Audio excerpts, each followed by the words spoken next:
જી શરદ કોહલીની ભાષામાં કહીએ તો જબ જાગે તબ સવેરા ક્રિપ્ટોકરન્સીનો ઘોડો આમ જોવા જઈએ તો બે લગામ તો છે જ કેમ કે વિશ્વ બજારમાંથી કે કોઈ મોટા રોકાણકાર કે કંપની પાસેથી જ્યારે કોઈ સમાચાર આવે ત્યારે ક્રિપ્ટોકરન્સીનો આ જે બે લગામ ઘોડો છે એ ગમે તે દિશામાં ગમે તેટલી ગતિએ આઘો પાછો થતો રહે છે। એવામાં આ ક્રિપ્ટોકરન્સી પર લગામ લગાવવા નિયામકોની શું ભૂમિકા રહી શકે છે, રોકાણકાર તરીકે તમારા શું અધિકાર રહી શકે છે અને શું જવાબદારીઓ રહી શકે છે, એ અંગે આવો સાંભળીએ માર્કેટ એક્સपर्ट आकेश जिंदालનું શું કહેવું છે। हमारे साथ मार्केट एक्सपर्ट आकाश जिंदल जी मौजूद हैं। इनसे बात कर लेते हैं क्रिप्टो करेंसी के बारे में। जिस हिसाब से सरकार अब सजग हुई है, अब क्रिप्टो करेंसी को लेकर रेगुलेटरी बनने जा रही है, आखिर वजह क्या है? जिस हिसाब से अगर बात करें जिंदल साहब, क्रिप्टो करेंसी कई मार्केट में है, बिटकॉइन को भी लेकर कई चर्चा हुई थी, कई बातें हुई, कई स्कैम भी हुए, लेकिन अब सरकार जो अब रेगुलेटरी लाएगी, बिल बनाएगी, वो कैसा होगा, क्या होना चाहिए या नहीं होना चाहिए? बहुत ज़रूरी है कि क्रिप्टो करेंसी को लेके रेगुलेटर आए। देखिए, आज की तारीख में जितने भी फॉर्म्स ऑफ इन्वेस्टमेंट है वहाँ रेगुलेटर है। आप 500 रुपए की किसी बैंक में एफडी कीजिए तो वहाँ रेगुलेटर है आरबीआई। अगर आपको उस बैंक के प्रति कोई ग्रीवेंस है, आपको अपने राइट्स नहीं मिलते, तो आप आरबीआई में कंप्लेंट कर सकते हैं। सिमिलरली आप 1000 रुपये का एक्सीडेंटल इंश्योरेंस लेते हैं, अगर आपकी कोई ग्रीवेंस है तो आईआरडीए रेगुलेटर है जिसमें क्लियर है कि क्या आपके राइट्स हैं, क्या डूज एंड डू नॉट्स हैं। अगर किसी तरीके से आपको जेन्युइन क्लेम नहीं मिलता अपना इंश्योरेंस में तो आप आईआरडीए के पास जा सकते हैं। सिमिलरली आप मोबाइल का 150 रुपये का प्लान ले लीजिए, अगर आपको उसमें अपने राइट्स नहीं मिलते, उसमें क्लियर है कि 150 रुपये का प्लान आपने मोबाइल में लिया है तो आपको उसमें क्या मिलेगा, क्या डूज एंड डू नॉट्स है। अगर वो आपके राइट्स नहीं मिलते तो आप Telecom Regulatory Authority of India TRAI में जा सकते हैं। तो यहाँ क्रिप्टो करेंसी जिसमें बहुत मेजर इन्वेस्टमेंट्स कई लोगों की हैं, उसको लेके रेगुलेटर आना चाहिए ताकि लोगों को क्लैरिटी हो। पहले तो डूज एंड डू नॉट्स कि क्या उसमें इन्वेस्ट किया जा सकता है, क्या उसमें इन्वेस्ट करना चाहिए, कौन कौन से प्लेयर उसमें हो सकते हैं, कौन क्रिप्टो करेंसी इशू कर सकता है, उन सब चीज़ों को लेके क्लैरिटी आनी चाहिए। बहुत अच्छी बात है कि सरकार एक बिल लेके आ रही है, तो उस बिल में क्लैरिटी आ जाएगी कि इन्वेस्टर्स को क्या इन्वेस्ट करना चाहिए क्रिप्टो करेंसी में, क्या इन्वेस्ट करना उसमें अलाउड है, कौन कौन से प्लेयर उसमें हो सकते हैं, कौन कौन क्रिप्टो करेंसी इशू कर सकता है, क्या वो सिर्फ एसेट क्लास के रूप में अलाउड होगी, शायद वो करेंसी के रूप में वहां अलाउड ना हो, कौन उसमें रेगुलेटर होगा और इन्वेस्टर्स के क्या राइट्स होंगे, क्या डूज एंड डू नॉट्स होंगे। तो ये बहुत ज़रूरी है। जब 150 रुपये का मोबाइल प्लान और 500 रुपये के एक्सीडेंटल इंश्योरेंस में रेगुलेटर है, तो यहाँ क्रिप्टो करेंसी के लिए लॉ और रेगुलेटर होना बहुत ज़रूरी है। लेकिन आकाश भाई, जिस बात करें हम, जिस सरकार ने हम कहें तो एक गोल्ड के लिए गोल्ड बॉन्ड निकाला था, क्या वो रेगुलेटरी है? क्या वैसा ही कुछ क्रिप्टो करेंसी में भी होगा? मेरे हिसाब से तो अब इसमें रेगुलेटर आएगा, आना ही चाहिए। क्या ये गोल्ड, मतलब मैं समझना चाहूंगा, जनता समझना चाहेगी कि जिस हिसाब से एक गोल्ड बॉन्ड लोगों ने ले रखा है, आपको भी याद होगा कि जब सरकार ने गोल्ड बॉन्ड रिलीज किया, कई लोगों ने लिया, बैंकों से लिया, परचेज किया, बॉन्ड के रूप में परचेज किया, क्या ऐसे ही कुछ क्रिप्टो करेंसी के बारे में भी हो सकता है? देखिए, ये तो एक वर्चुअल करेंसी है, इसको हम उससे अलग नज़रिए से देखेंगे, वो एक अलग चीज़ है। वहाँ आप सोने में एक तरीके से इन्वेस्ट कर रहे हैं, ये एक वर्चुअल करेंसी है। अब ब्लॉकचेन टेक्नोलॉजी का इसमें इस्तेमाल होता है, तो बेसिकली अब इसमें लोगों को क्लैरिटी चाहिए कि क्या इसको करेंसी के रूप में अलाउ किया जाएगा। देखिए, बड़ी सिंपल सी बात है। क्लैरिटी क्या क्या होनी चाहिए? देखिए, वही जनता को समझना चाहती है, क्लैरिटी क्या क्या होनी चाहिए। इन्वेस्टमेंट जो एक अभी भी औचक दर में कर रहे हैं, कहीं कोई लेके कई लोग भाग भी गए हैं, कई लोग बेचारे रोड पे भी आ गए अपने पैसे के गंवाने के बाद। तो ऐसा क्या होना चाहिए कि जैसे वो भी सेफ रहें और क्रिप्टो करेंसी बेचने वाला भी सुरक्षित रहे और लेने वाला भी सुरक्षित रहे? सबसे पहली क्लैरिटी, आपने बहुत अच्छा सवाल पूछा। ये मेरे हाथ में 100 रुपये का नोट है जो आप सबकी जेब में होगा।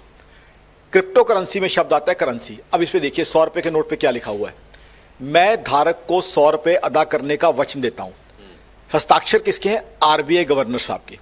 तो आरबीआई गवर्नर यहां कह रहे हैं कि हाँ, आरबीआई इसके पीछे खड़ा हुआ है, ये 100 के नोट के पीछे 100 रुपये अदा होंगे, आरबीआई गवर्नर साहब के साइन है।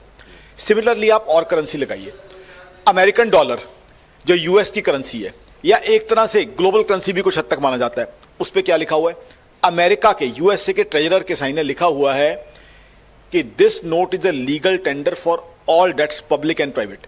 यानी कि जो आपने बहुत खूबसूरत सवाल पूछा उसका जवाब यह है कि हर करेंसी के पीछे वहां का सेंट्रल बैंक या सरकार खड़ी हुई है। यहां मेरा सवाल यह आ जाता है कि क्रिप्टो करेंसी के पीछे कौन खड़ा हुआ है, कौन इसके पीछे खड़ा है।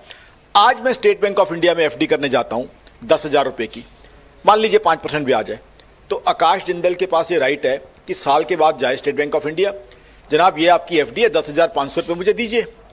स्टेट बैंक ऑफ इंडिया उस एफडी के पीछे खड़ा है, तो क्रिप्टो करेंसी के पीछे कौन खड़ा है? और अगर मान लीजिए मुझे बैंक से ग्रीवेंस है किसी तरह की, तो मैं रेगुलेटर यानी आरबीआई के पास जा सकता हूं।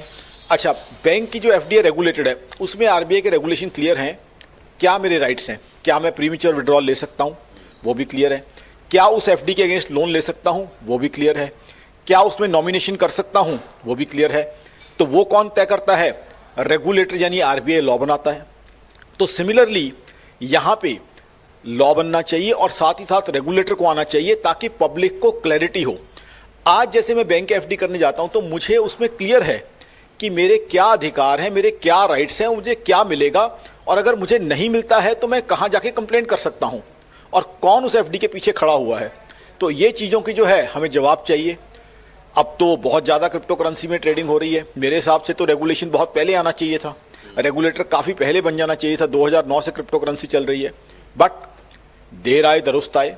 अभी उसका जो है बिल आ रहा है, रेगुलेशन क्लियर होंगे, रेगुलेटर के बारे में बात होगी, बहुत अच्छी बात है, लोगों को क्लैरिटी आ जाएगी। देखिए क्या क्या होना चाहिए, बेसिक चीजें आपसे हम समझना चाहेंगे, क्या क्या होना चाहिए इस बिल में, जैसे आम जनता जो पैसे लगा रही है वो सेफ रह सके। देखिए, सबसे पहले तो ये क्लियर होना चाहिए कि क्या कोई रिस्पॉन्सिबिलिटी लेता है, रिस्पॉन्सिबिलिटी लेता है तो क्या लेता है। आज देखिए, आप अगर एक कंपनी के शेयर भी लेते हैं तो उस कंपनी में कंपनीज एक्ट सरकार का बनाया हुआ कानून है, जिसके हिसाब से बोर्ड ऑफ डायरेक्टर्स इलेक्ट होते हैं जो कि उस कंपनी को सही से चलाने की जिम्मेवारी लेते हैं।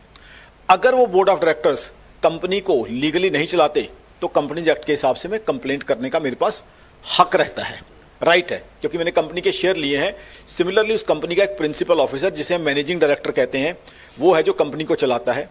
कंपनी सेक्रेटरी है जो कंपनी के अंदर काम करता है। कोई भी अगर मुझे इरेगुलरिटी नजर आती है, मैंने शेयर्स लिए हैं, तो मैं जाके वहां पे कंप्लेंट कर सकता हूं। सिमिलरली एक एनुअल जनरल मीटिंग होती है उसके अंदर, जिसके अंदर अगर मुझे कोई कंपनी को लेके कोई बात रखनी है, अपनी बात वहां रख सकता हूं जाके कि हाँ ये चीज है। तो ऐसी चीज जो है रेगुलेशन यहां आना चाहिए ताकि क्लैरिटी हो, मेरे राइट्स क्लियर हो, लॉ क्लियर हो। अब अगर एज ए शेयर होल्डर मुझे कोई प्रॉब्लम है तो मैं कंप्लेंट कर सकता हूं, सेबी के पास जा सकता हूं। कंपनीज एक्ट है, सेबी एक्ट है, क्रिप्टो करेंसी को लेके भी कोई ऐसा लॉ या एक्ट होना चाहिए। चलिए, तो साफ तौर पर है कि आकाश जिंदल साहब का ये कहना है कि अगर क्रिप्टो करेंसी में जो बिल आ रहा है अगर उसे बेहतर लॉ का प्रावधान हो जाए तो जनता खुश रहेगी। और जिस हिसाब से वर्चुअल मनी का ये पूरा खेल चल रहा है अभी तक 2009 से, उस पर कहीं ना कहीं अब लगाम भी लग सकता है और तमाम जो लोग ग्राहक के तौर पर इन्वेस्टमेंट किए हैं वो सुरक्षित भी हो सकते हैं। अब देखना दिलचस्प होगा कि इस बिल में क्या कुछ नियम और रेगुलेशन सामने आते हैं। कैमरामैन अवधेश चौरेसा के साथ अजीत श्रीवास्तव, इंडिया न्यूज़, दिल्ली। जी, तो હવે રોકાણકાર તરીકે, ખાસ કરીને ભારતીય રોકાણકાર તરીકે હવે તમારે જોવાનું રહેશે કે સરકાર જે બિલ લાવે છે એ તમારા માટે અને તમારા રોકાણ માટે કેટલું ફાયદાકારક છે અને કેટલું નુકસાનકારક છે। કેમ કે શક્ય છે કે જો આ બિલ માટેના સમાચાર સકારાત્મક રહેશે તો ક્રિપ્ટોકરન્સી વધી પણ શકે છે અથવા જોખમ તો ક્યાં નથી। અમારે તો બસ એટલી સલાહ આપી કે જે પણ રોકાણ કરો, જેટલું પણ રોકાણ કરો એ સમજી વિચારીને અને પોતાની જોખમ લેવાની ક્ષમતાને ધ્યાનમાં રાખીને જ કરવું જોઈએ। કારણ કે જે બંને એક્સપર્ટે વાત કરી એમાં જે કાયદો આવી રહ્યો છે એ માટે તેમણે એટલું તો જે કોમનલી કીધું છે એને આપણે ધ્યાનમાં રાખીને કહીએ તો દેર આए दुरुस्त आए। સરકાર જે નિયમ લાવી રહી છે એ નિયમનો ફાયદો હવે આગામી સમયમાં રોકાણકારોને કેટલો મળી શકશે એ તો આ બિલ જ્યારે રજૂ કરવામાં આવશે ત્યારે જ ખબર પડશે। ત્યાં સુધી આવા અનેક સ્પેશિયલ પ્રોગ્રામ લઈને અમે ફરી પાછા મળીશું। ત્યાં સુધી નમસ્કાર।